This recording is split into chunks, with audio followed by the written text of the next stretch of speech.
Welcome back, everybody. It's your boy. Been seeing some really interesting things online, so I just wanted to make a little quick video and give my thoughts. Obviously, I've seen a lot of things about post goals. They're talking about Rashford, Ericsson talking about ex players, being a little bit too negative in the media and making life a little bit more difficult for the players. All this stuff, right? And yeah, I mean, I agree with Ericsson, obviously, but it's funny to also not see that these YouTube channels aren't looking themselves in the mirror. Because I've been watching videos. I watched videos after City from a lot of these major YouTube channels that are Man United channels, and my God, you guys are almost as bad as the big media and these ex players. So don't come on here and sit here and be like, I agree with the players that these ex-players are kind of tough on them in the media and stuff. I don't want to hear it, bro. I don't want to hear it. Stop lying. Look at yourself in the mirror, bro. You guys are just as negative as the players. It's absolutely ridiculous. And how quick you guys switch up on everything. I watch these channels, especially the ones that were in the preseason, that were allowed to as a freaking YouTube channel and YouTube content creator, come into the Morristown, not the Manchester United preseason camp and talk to players and watch and all this stuff. You guys were able to see all of that, see what's happening, and the flip to wanting to get rid of the manager is so unbelievable, bro. You guys pretend like you're not as bad as the big media. You guys are just as bad, if not worse, because the big media isn't Manchester United channels, fan channels. When you become as negative as the media, it's worse, because true fans might be watching your channel instead of the BS that is being said on Sky or all this other stuff. And yet you continue to add to this negativity, to this stuff. Why don't you look at yourself in the mirror, bud?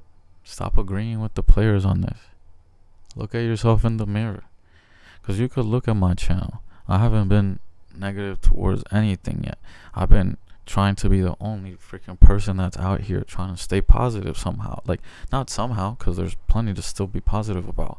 But to somehow maybe reach some people out there that they could see this compared to that other stuff. Because it hasn't been as bad as it's been portrayed. Wanting the manager out and asking or thinking or even putting videos up for that is ridiculous, because there shouldn't even be a thought about that right now, because everything that has been happening so far since Amram has showed up has been in what should be an expectation, or it should just be expected. It really should, right? When he took over, this was a rebuild. Just think about the word. It's a rebuild. It's not like he came into a team that already had enough good players or enough talent and all that to be winning leagues or Champions League and trophies. Sure, there's a couple players here and sure, there's talent, but a lot of the talent is very young and inexperienced, extremely young, not 24, 23, 25 year olds. No, 20, 21 year olds, 20 year olds, 22 year olds. That's if the majority of the team is like that, and you're changing managers and stuff, that's not a built team. That's not a team that's been made to win trophies or win leagues, and that you should be expecting that from. So we literally went into a rebuild, get rid of some of these players, get new ones, and then create a style, and go from there. You haven't even allowed half of that. You haven't even allowed him to create a team. You haven't even allowed that, okay? And now you're demanding results. And just because of the fact he came in when he came in, you're holding him to a different standard, which is extremely annoying. It's extremely annoying, bro.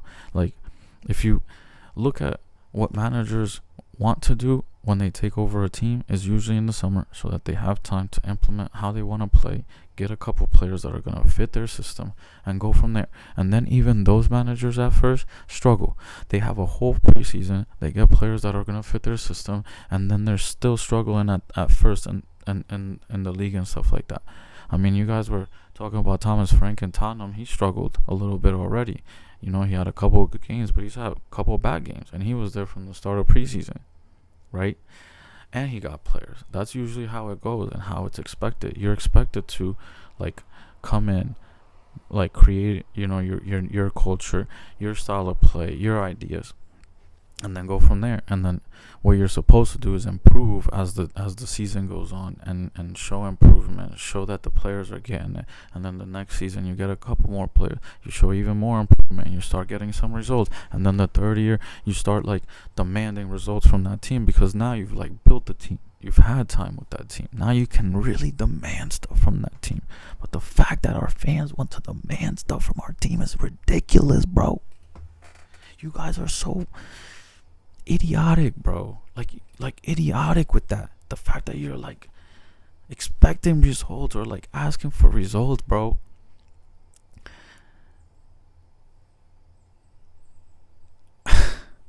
I just don't understand, bro. I don't understand. But whatever. He's being held to this ridiculous standard just because he was here for those 6 months. Okay. He didn't get a preseason with those players that he played the 6 months with, and now he doesn't have half of those players that were on that team. That's what's called a rebuild, people. It's a rebuild. You get rid of and you bring in. And then what happens after you do that is you struggle while they learn to play together, while they learn the system together, while they, like, play games together. They struggle. And this team is 30% brand new to start the season. It's going to struggle from those 6 months. Like, we're not even a year in. We're not even a full year of Amarim being here, and we're demanding results and all this shit. Like, the YouTube, like, channels, fan channels, are just as bad as the players. Look at yourself in the mirror, bro. Remember what the hell a rebuild is. Remember how bad it looked under Erik ten Hag, and just think to yourself, can you see at least progress, at least a better play, at least better culture, a better ranked club? And if you don't look at all of that and say yes, then you're just either blind or you're just being overly negative, because all of that stuff is true. The way that we recruit, the contracts, so much better. The way the club is being ran is so much better. We got new facilities, things that are going to attract players, that are going to, like, keep us at the level that Manchester United should be. Like, you can't expect to play for United and go to a crappy, like, training facility. That's a weird thing. Like, you know, like, you have nice things, you do things to keep those nice things. That's usually how it goes. So that's happened, right? Has a culture been built? Man, you guys were through the roof of how the culture had changed over in that summer, bro. You guys were through the fucking roof. So happy. I kept seeing everybody talk about how the positivity, how everything had changed, how everything's looking good. So culture is established. The club is being ran better. Are we recruiting better players? Yes. All of the players that we've gotten so far have at least, like, a high potential, or are already good and ready, right? Like, it's a mixture of both. It's a mixture of, like, bringing in some young players who have crazy potential, and like, players that are, like, proven and ready to go. And all the players they brought in, for me, have been good since they've taken over, like, the management team, and then definitely, like, our coach and manager. Like, the management team last year, I think, had a huge, like, decision making behind bringing in, like, Leny Yoro. I don't think Erik ten Hag was, like, the one who wanted Leny, like, off the bat. I think that whole group, Mazraoui, De Ligt, Yoro, that group, Xerxes, I think that group was from our management team more than it was from Erik ten Hag, because I really don't believe that they believed in Erik ten Hag. I think they gave him a new contract because they felt obligated to after he won the FA Cup. They said, okay, we still don't see something, but he won the FA Cup. Let's try to, like, show him some support. And then they went and they got him players, bro. Like, they spent money that summer, and we looked like shit still. Like, we looked awful still. And it was November. It wasn't September, whatever. Like, 5 games into the season. It was November, bro. We were playing what we just played with Amarim is better football than I ever saw under Eric Ten Hag, bro. And if you don't think so, you're just crazy. And that team under Amarim right now doesn't even have a full year under their belt experience, like playing together. That's crazy to think, because Eric Ten Hag was here in his third year playing that bad with nothing, with 3 full transfer windows of like backing and players that he got. Like, that's embarrassing, dude. Like, that's something that I could have seen you guys being upset about, because I would have been like, okay. I was a little bit more negative last season than I've been since Amarim took over, because not only was the football just horrendous under Eric Ten Hag, every time I listened to him talk, it just sounded like he didn't have a clue. Like, it was all just trust the process, trust the process, trust the process. Like, bro, how long do we have to trust the process? Like, until you start showing us things. Like, if you don't look at the stats that the team is putting up, like expected goals, shots on goal, all of that stuff, and not think like those are stats that you want and that the best teams in the league are going to have, because you have to score goals, you have to create, you have to take shots, like all that stuff. So if you're top 5 in the league under that, that's a good sign. That means you're doing the right things, that you're creating, that you're in the opponent's box, that you're taking shots. Like, we just need to finish them. And now that we have players that are better than last year, they just need a little bit of time to gel, bro. Give them 3 months. Give them until January. January is when we play. Like, this season, we weren't expecting to win the league. So, okay, you're not expecting to win the league. Okay, so you're expecting to finish, hopefully, like, definitely inside top 10, but hopefully top 6 and have like European football next season. I get it. Everybody wants that. We all want to play Champions League. I get it. But we're expecting to really be like top 8, right? Like, if you have a realistic view of from the beginning of the season where you expect it to be, is like top 10, top 8, right? I believe we're going to finish that. Like, from here until like middle of January, we play City and Tottenham. That's like from the top 5 teams, like top 4 or 5 teams, those are the only teams we play in like a, what is it, they're like 16 game period. So we got like the hardest part out of like those first 20 games out of the way. Now it's okay, let's see how this team can gel. Let's beat some of these teams that we should be beating, and then in January when we play, I think it's City first and then Chelsea, or something like Arsenal, maybe City then Arsenal again, like super quick. It's like back to back. That's when we'll really find out where exactly this team is. But right now it's still too early to be talking about all we need. Like, we have to have like results. We have to be, bro, we aren't even a year into a rebuild. How are you demanding results, bro? How are you demanding results? Demanding results doesn't come into year 3 of a rebuild, bro. Demanding them, like asking for them. Like, usually you go, okay, let me at least see over the first 2 years an improvement. That's literally what you want, while the manager usually builds their team, bro. Like, no manager can come in one season into a rebuild and rebuild their team in one transfer window, or even 2. It's impossible. Teams have 28 players, 25 players, whatever it is. It's impossible to create your own team in one transfer window. Oh, well, like, manager's taking the job knowing that those players are there. No.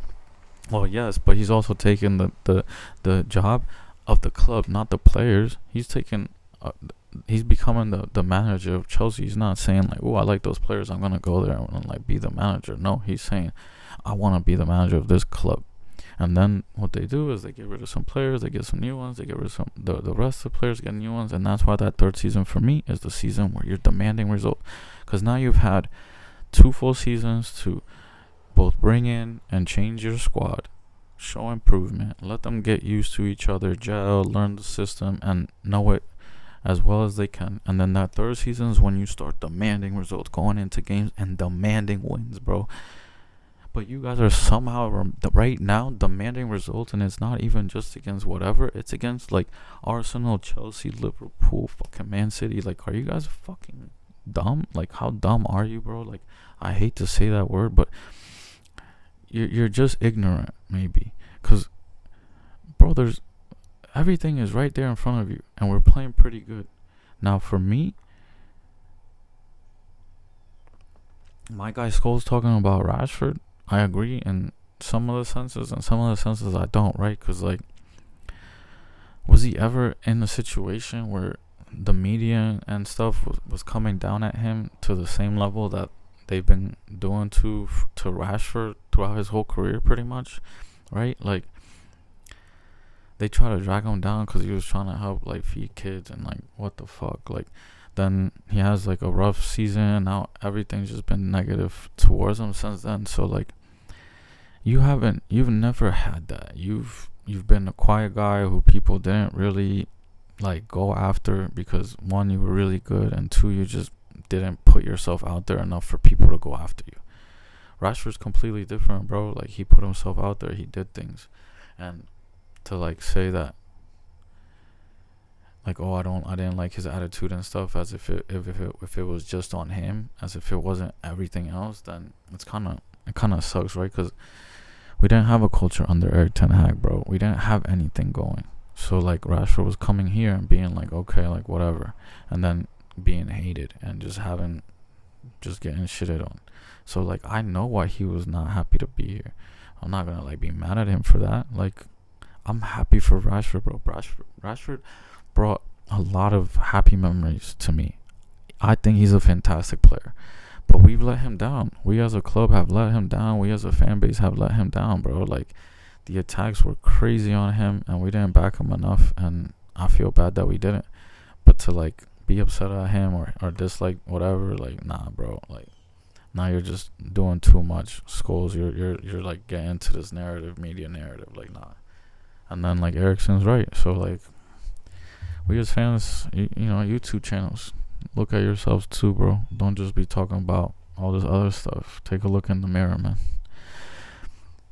I want to end this positive, man. Have a great day. I'm really, really excited to watch us play on Saturday. I'm going to make a video probably tomorrow talking about the game, and what I'm expecting, but I'm really excited about the game, man. I'm really excited to watch us play.